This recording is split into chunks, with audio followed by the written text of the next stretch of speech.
Well, I'm glad you could join us. We are at a fantastic new facility in Sonoma State University.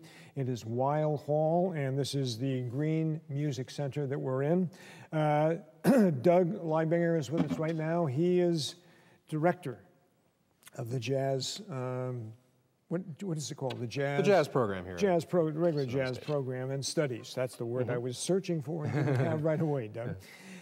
Anyway, you know, when you came in here and you were carrying a trombone, I knew you were different than most of our guests. you were the first one to come in with a trombone. Yeah.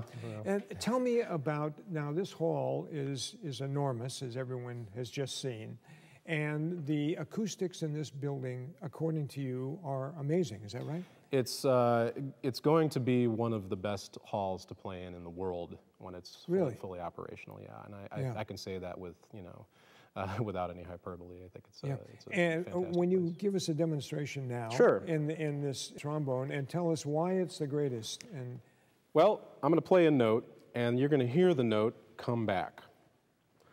It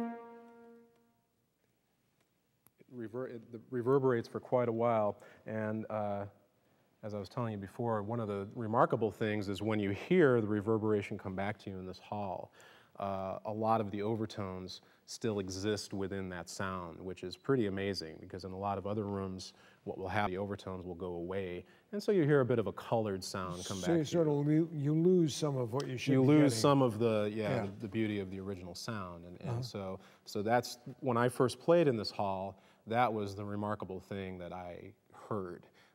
You know, I played a note and it sounded like me 2 seconds later. So yeah, it's a remarkable place. Yeah.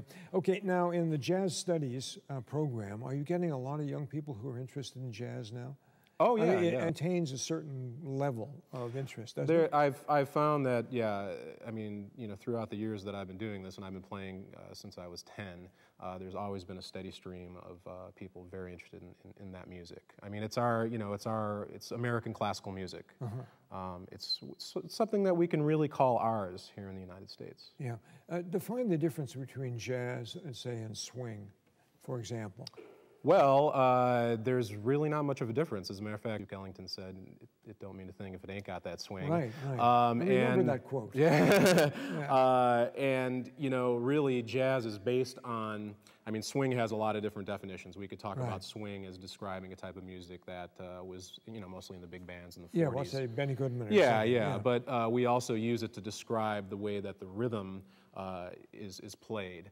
And generally it has sort of almost an indescribable feeling to it, because a tempo, it depends on the person, but I think the most important thing about it is if it makes you tap your feet, it's good. Okay, now when someone comes in and they're interested in jazz, I assume by the time you get to a university, they've got some background, obviously.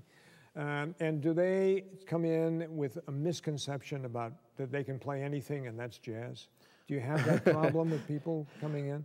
Generally, no. You know, the students who come to me they're interested in studying the music and learning the craft of it. And I mean, which there really is a craft to it. I mean, you know, there's such a complexity to the music that it allowed us to have a program just for jazz in universities. I mean, you know, we can study this music on so many different levels. Yeah. And you've got the facility to do it. Well, you know? The facility here is just fantastic. Doug, great to have you here. Really, Thank you. really. My pleasure. Yeah, we're at Weill Hall, the Green Music Center at State University. Doug Leibinger has been our guest, and he brought his own musical instrument, and good for him. Thank you very much for joining us. Nice to see you.